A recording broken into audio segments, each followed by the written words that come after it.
Hello welcome to N9 media. నేను మీ journalist విప్లవశ్రీ. 1937లో Spain అంతర్యుద్ధం నడుమ ప్రారంభమైన పారిస్ చిత్రకళా ప్రదర్శనలో పలువురు చిత్రలేఖకులు ఫాసిజం దాష్టీకానికి వ్యతిరేకంగా గలమెత్తారు. చిత్రకళలు నిర్దిష్ట రాజకీయ వ్యక్తీకరణలుగా మారిన నేపథ్యాన్ని ఫియోనా ఈ వ్యాసంలో చర్చించారు. జర్మనీ, ఇటలీ ఫాసిస్ట్ దళాలు 1937 ఏప్రిల్ 26న స్పెయిన్లోని గెర్నికా నగరంపై బాంబుల వర్షం కురిపించాయి. స్పెయిన్లో చారిత్రక నగరాల్లో ఒకటైన గెర్నికాను కేవలం 3 గంటల్లో నాజీ సేనలు భస్మీపటలం చేశాయి. అప్పట్లో అంత తక్కువ సమయంలో ఓ నగరాన్ని నేలమట్టం చేయటం అన్నది యుద్ధాల చరిత్రలో అరుదైన రికార్డు. ఈ యుద్ధాన్ని కల్లారా చూసి చలించిన పికాసో గీసిన చిత్రమే ప్రపంచ ప్రసిద్ధిగాంచిన గెర్నికా. 1937లో పారిస్లో చిత్రలేఖన ప్రదర్శన ఏర్పాటు చేసిన కళాకారులను 2017లో జరిగిన ఓ కార్యక్రమంలో లండన్ మేయర్ ప్రత్యేకంగా సన్మానించారు. స్పెయిన్ పై బాంబు దాడులు మొదలైన నెల రోజుల్లోనే పారిస్ ప్రదర్శన ఏర్పాటైంది. పారిస్ ప్రదర్శనలో 2 చిత్రాలు సమకాలీన చరిత్రలో వైరి శిబిరాలకు ప్రతీకలుగా నిలుస్తాయి. మొదటిది నాజీ జర్మనీ కళాకారులు రూపొందించిన చిత్రం. ఈ చిత్రంలో నాజీ అధికారిక చిహ్నమైన స్వస్తిక, దానిపై ఎగురుతున్న గద్ద, ఈ 2 భారీ ఇనుప సామాగ్రి తాపడం చేసిన గ్రానైట్ పై చిత్రించారు. రెండోది స్త్రీ పురుషులైన కార్మికులు సుత్తి కొడవిల్ని పిడికిళ్లతో ఎత్తిపట్టిన చిత్రం. సైజులో చిన్నదైన ఈ ప్రదర్శనలో ప్రేక్షకులకు అందుబాటులో ఉంచిన అనేక చిన్న చిత్రలేఖనాలు సైతం చూపరులను ఆకర్షించాయి. పారిస్ ప్రదర్శన 80 ఏళ్ల సందర్భంగా 80 ఏళ్ల క్రితం ప్రదర్శనలో ప్రేక్షకుల సందర్శనార్థం పెట్టినటువంటి అన్ని చిత్రపటాలను లండన్ ప్రదర్శనలో వీక్షకులకు అందుబాటులో ఉంచారు. నాటి పారిస్ ప్రదర్శన ఓ రాజకీయ సందేశాన్ని ప్రపంచం ముందుంచింది. అది జనరల్ ఫ్రాంకో నియంతృత్వానికి, నిరంకుశత్వానికి సంబంధించిన జ్ఞాపకాలు. సృజనాత్మక కళల్లో నాజీ జర్మనీ, సోవియట్ యూనియన్ల మధ్య ఉన్న ఆధిపత్య పోరును పక్కన పెడితే అప్పటికే 2వ ప్రపంచ యుద్ధం స్పెయిన్ను అగ్నికి ఆహుతి చేస్తున్న సందర్భం కావటంలో వీక్షకుల దృష్టి స్పెయిన్కు సంబంధించిన చిత్రాలపై కేంద్రీకృతమైంది. ఈ యుద్ధంలో భాగంగా స్పెయిన్ అటు నాజీ శ్రేణులు, ఇటు సోవియట్ దళాల మధ్య బాహాబాహికి వేదికైంది. ఈ సంచలనాత్మక యుద్ధం ప్రపంచంలో మెరికల్ లాంటి సృజనాత్మక కళాకారుల మెదళ్లకు పదును పెట్టింది.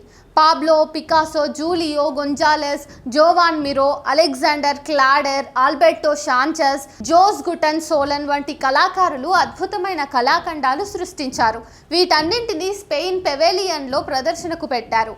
ఈ పెవేలియన్ కోసం ఓ కుడ్య చిత్రాన్ని రూపొందించాల్సిందిగా నిర్వాహకులు పికాసోను కోరారు.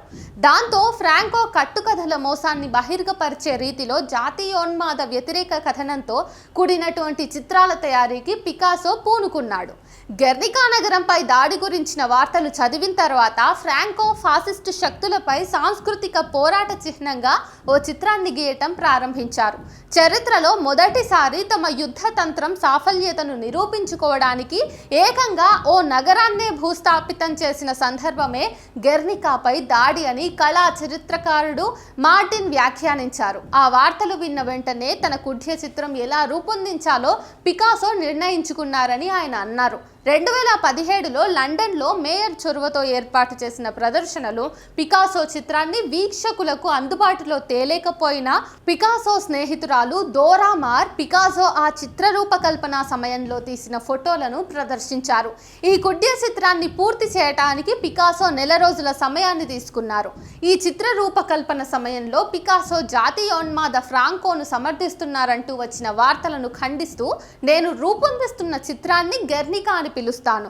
ఈ చిత్రంలో ఫ్రాంకో సైన్యపు యుద్ధతంత్రం, కుటిలత్వం, మహానగరాన్ని నేలమట్టం చేసిన ధూర్తత్వాలను భేషరతుగా ఖండిస్తూ ఈ చిత్రం రూపొందిస్తున్నానని స్పష్టం చేశారు.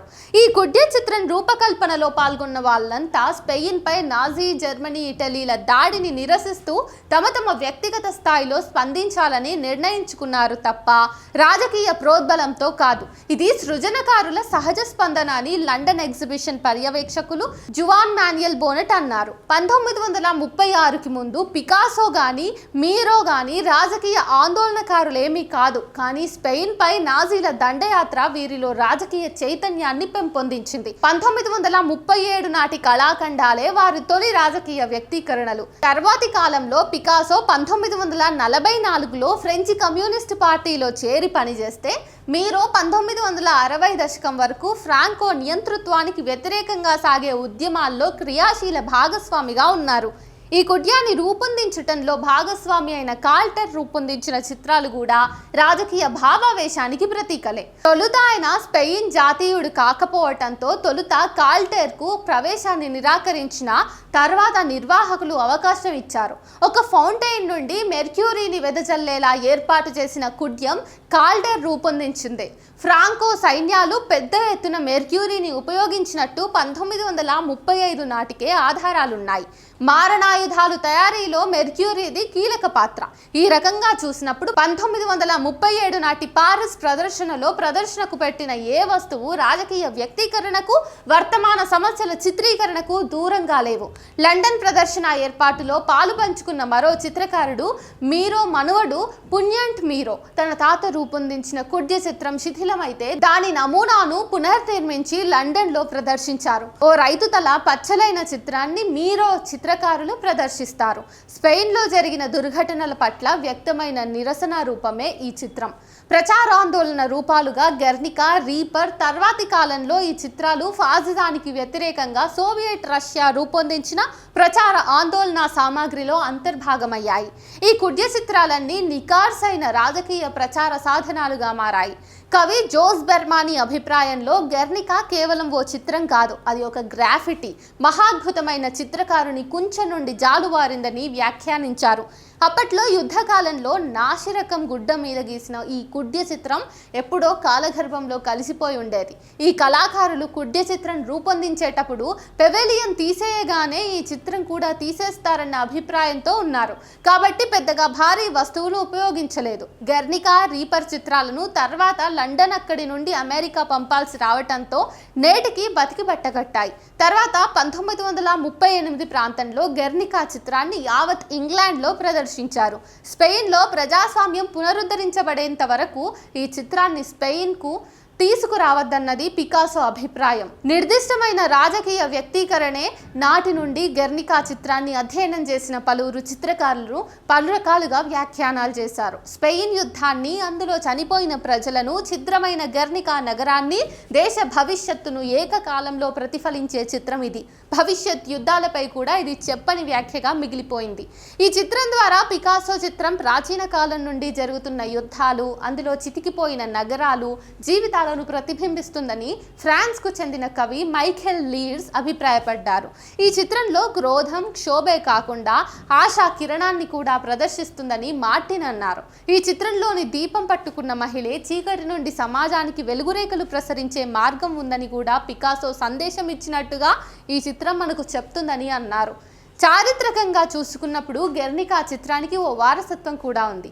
ఫ్రెంచ్ చక్రవర్తి నెపోలియన్ స్పెయిన్ పై దాడి చేసినప్పుడు దానికి నిరసనగా గోయా అనే కళాకారుడు ఓ కళాఖండాన్ని రూపొందిస్తాడు. వర్తమాన పరిణామాల నేపథ్యంలో సృజనాత్మక కళాకారులు తమ రాజకీయ భావావేశాన్ని వ్యక్తం చేయటంలో గోయా ప్రభావం సంపూర్ణంగా మరుగున పడలేదు.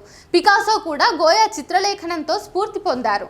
స్పెయిన్ చరిత్రలో రాజకీయ, ధార్మిక చీకటి కోణాలపై గోయా అద్భుతమైన కాంతులు ప్రసరిస్తారని పికాసో అన్నారు. లండన్లోని మేయర్ గ్యాలరీ నిర్వాహకుడు జోర్డీ మేరోల్ పికాసో, కాల్టర్, గోంజాలెస్ మీరో వంటి వారు స్పెయిన్ యుద్ధం వంటి విపత్తు సంభవించినప్పుడు ప్రతి ఒక్కరూ నిర్దిష్ట రాజకీయ వైఖరిని ఏర్పాటు చేసుకోవాల్సి ఉంటుందని మనకు బోధిస్తున్నారు అని అభిప్రాయపడ్డారు. ఈ కళాకారులు రూపొందించిన కళాఖండాలు నేటికి స్పెయిన్ ప్రజల జ్ఞాపకాల్లో భద్రంగా ఉన్నాయి. ప్రజాస్వామ్యానికి, ఫాసిజానికి మధ్య జరిగిన పోరాటానికి ఈ కళాఖండాలు ప్రతీకలు. 1937లో గెర్నికా చిత్రం పూర్తి చేసిన తర్వాత తన మనోభావాన్ని వ్యక్తపరుస్తూ ధార్మిక భావాలు కలిగిన కళాకారులు, సృజనకారులు కూడా సార్వత్రిక మానవ విలువలు సవాలు ఎదుర్కొంటున్న తరుణంలో తమ అభిప్రాయాలను స్పష్టం చేయటంలో వెనుకాడకూడదు అని అన్నారు.